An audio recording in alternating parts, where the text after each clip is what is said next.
Assalamualaikum warahmatullahi wabarakatuh. Saya Nova Inai Al-Fatihah, NPM 21801013015. Di sini saya akan menjelaskan mengenai materi yang telah Bu Ika jelaskan pada video tersebut. Nah, di sini saya sudah merangkumnya dalam PPT. Jadi saya akan membacakan yang di PPT ya. Kali ini membahas tentang perencanaan di kelas berbasis masalah. Merencanakan pembelajaran. Nah, yang pertama, mengapa kita harus merencanakan rancangan pembelajaran terlebih dahulu? Karena mereka yang tidak membuat rancangan pembelajaran, maka mereka itu berencana gagal juga dalam mengajar. Nah, di sini ada 3 fase. Fase sebelum pembelajaran, fase pada saat pembelajaran, dan yang terakhir fase setelah pembelajaran. Baik, yang pertama di sini fase yang pertama yaitu pada sebelum pembelajaran. Sebelum pembelajaran yang perlu diperhatikan apa saja, yaitu kita bisa mulai dari versi sederhana dulu, memberi stimulus pada siswa mengenai pembelajaran terkait dengan pengalaman atau pemahaman siswa sebelumnya. Kita juga harus memastikan masalah apakah siswa tersebut sudah paham atau belum mengenai materi tersebut. Apakah kita sudah punya cukup informasi untuk kita berikan kepada peserta didik. Selanjutnya, kita juga harus mempersiapkan siswa apa yang sudah siswa dapatkan dalam menyelesaikan tugas, serta merumuskan kira-kira pembelajaran kita itu mempunyai tujuan untuk apa dan siswa itu belajar apa. Pada fase yang kedua, yaitu pada saat pembelajaran berlangsung. Nah, pada saat pembelajaran berlangsung ini apa saja yang perlu kita lakukan? Yaitu kita bisa langsung memulainya. Kita memberikan ruang kepada siswa untuk menyelesaikan proyek itu atau tugas-tugas mereka. Kita memberi waktu yang luang untuk mencari tahu dan mengeksplorasi kira-kira proses siswa dalam pembelajaran itu seperti apa, pada tahapan mana saja, memberikan dukungan yang sesuai atau pilih cara-cara yang tepat untuk memulai, memberikan dukungan yang standar, memberikan ekstensi yang bermanfaat ketika siswa kita sudah menyelesaikan tugasnya. Kita itu tidak boleh langsung menerima tugasnya, tetapi kita lihat dahulu pengetahuan baru mengenai tugas tersebut. Jadi kita itu bisa memberikan gambaran terlebih dahulu mengenai pengetahuan baru tentang tugas tersebut, atau bisa dengan kegiatan berdiskusi ya. Nah, jadi pada saat pembelajaran berlangsung ini kita itu bisa langsung memberi instruksi dengan berkata, ayo kita mulai anak-anak. Nah, mengenai pemikiran matematika itu seperti apa? Siswa diberi dukungan. Kita harus memberi konten materi yang bermanfaat terhadap siswa. Nah, jadi sebelum kita mulai pelajaran itu kita itu harus tahu pembelajaran tersebut itu bertujuan untuk apa. Ketika diskusi berlangsung, kita tuh harus tahu poin-poin yang terpenting apa saja dalam materi tersebut. Kita tuh harus tahu sebelum memulai pembelajaran berlangsung. Fase selanjutnya yaitu fase yang ketiga, di mana fase setelah pembelajaran. Apa saja yang perlu kita perhatikan dalam fase setelah pembelajaran, yaitu kita itu bisa menetapkan ekspektasi atau tujuan apa yang ingin kita capai. Selanjutnya ada 8 langkah proses perencanaan pembelajaran. Yang pertama itu dalam content and test decisions. Yang pertama, menentukan tujuan pembelajaran kita itu seperti apa. Jadi kita itu harus tahu tujuan dari kita mengajar matematika itu seperti apa. Yang kedua, kebutuhan siswa seperti apa, kita itu harus tahu. Titik untuk menyelesaikan masalah, konteks apa yang menarik bagi siswa, model apa yang mendukung pembelajaran. Nah, jadi kita itu harus memperhatikan hal tersebut.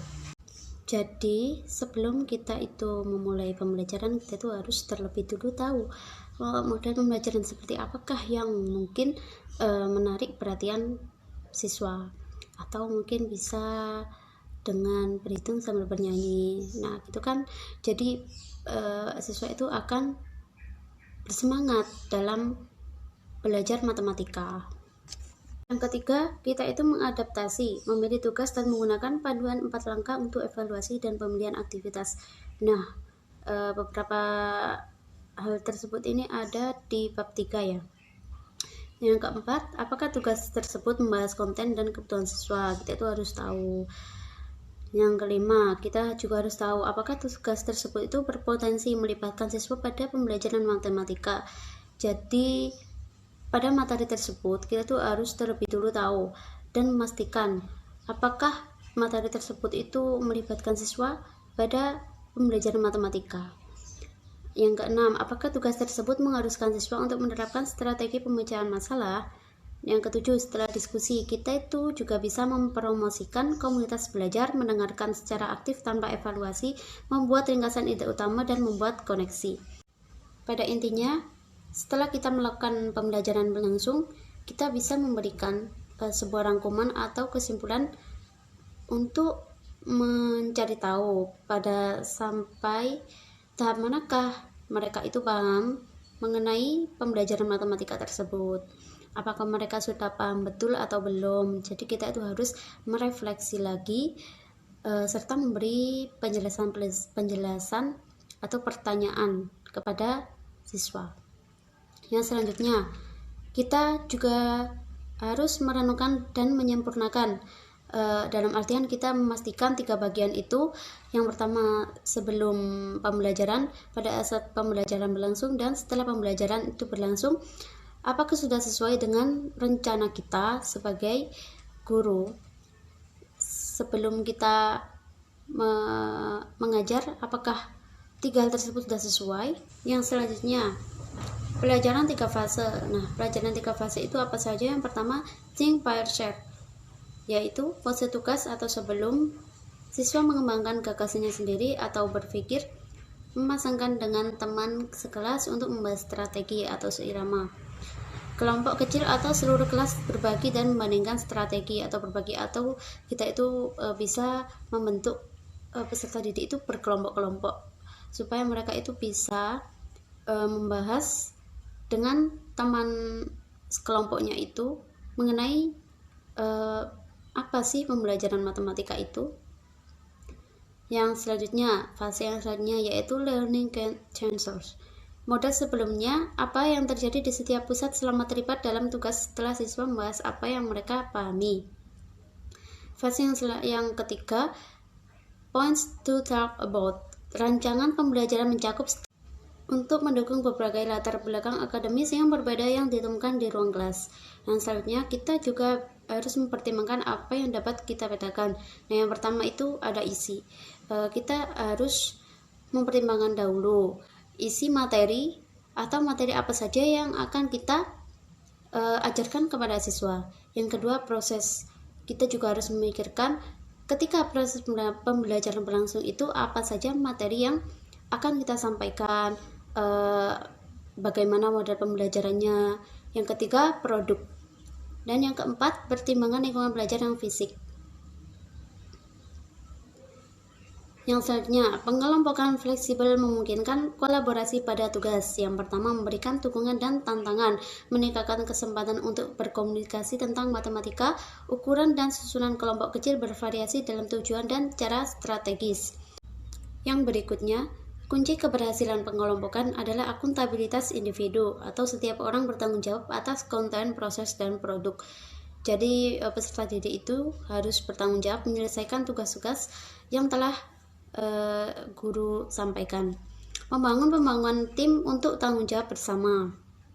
Nah, jadi kita itu juga meminta kerjasama pada peserta didik supaya pembelajaran tersebut berjalan dengan lancar dan mereka bisa menyelesaikan tugas-tugas tersebut.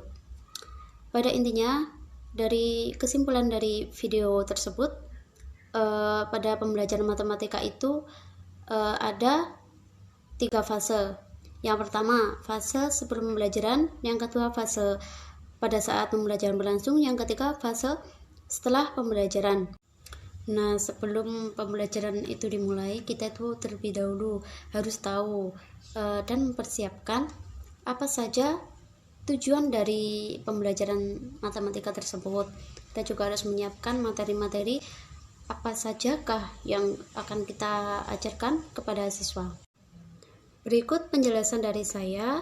Saya mohon maaf apabila ada salah kata atau kurangnya saya memahami materi tersebut. Saya akhiri. Wassalamualaikum warahmatullahi wabarakatuh. Terima kasih.